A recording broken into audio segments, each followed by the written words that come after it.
सोचने का तरीका। दोस्तों, आप सभी का स्वागत है। आज मैं आपको एक ऐसी कहानी बताऊंगा जो एक सोच को बताती है कि वह कैसा सोच सकता है। आपका ज्यादा समय न लेते हुए इस कहानी को शुरू करता हूं। एक लड़का था जो देख नहीं सकता था। यह लड़का भीख मांगकर अपना जीवन गुजारता था।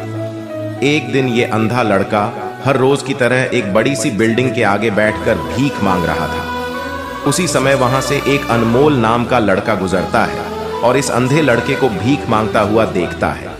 अनमोल उसी बिल्डिंग में एक ऑफिस में काम करता था। जब अनमोल ने देखा कि ये लड़का भीख मांग रहा है तो वो उसकी मदद करने के लिए उसके पास पहुंचता है। अनमोल वहां जाकर देखता है कि इस लड़के के पास एक डिब्बा है और उस डिब्बे में थोड़े सिक्के भी हैं। कुछ लोग आते हैं, इस लड़के को पैसे देते हैं और कुछ लोग उसे बस देखकर ही चले जाते हैं। अनमोल ने यह भी देखा कि इस लड़के के पीछे एक बोर्ड लगा हुआ था जिस पर लिखा था कि मैं एक अंधा लड़का हूं, मेरी मदद कीजिए। ये सब देखकर अनमोल अब ये सोचने लगा कि इस दुनिया में भी बड़े कमाल के लोग हैं, जिसे मदद की जरूरत है उसे कोई नहीं करता है। उस बोर्ड पर जो लिखा था उसे वो मिटा देता है और उसकी जगह पर और कुछ लिख देता है। अब अनमोल कुछ पैसे उस डिब्बे में रखता है और ऑफिस की ओर बढ़ता है। फिर अनमोल ऑफिस पहुंचता है और हर रोज की तरह अपना काम करता है। शाम को जब वो ऑफिस से अपने घर जाने के लिए निकलता है तभी उसे वो आंधा लड़का याद आता है। वो ये सोचता है कि मैं एक बार घर जाने से पहले उस लड़के को देख लूं। मेरे लिखने की वजह से उसके जीवन में कोई बदलाव आया है कि नहीं। वो अब उस अंधे लड़के के पास जाता है।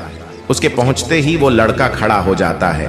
वो कहता है कि भैया, मैंने आपको आपकी आने की आहट से ही पहचान लिया। आप वही हैं जो सुबह आए थे और मेरे इस बोर्ड पर कुछ लिख कर गए थे। मैं आपको सिर्फ इतना पूछना चाहता हूं कि आपने ऐसा क्या लिखा था मेरे बोर्ड पर कि जो भी यहां से गुजरता है वो मुझे कुछ ना कुछ देकर ही जाता है। अनमोल ने कहा कि मैंने जो तुम्हारे बोर्ड पर लिखा हुआ था उसे मिटा दिया।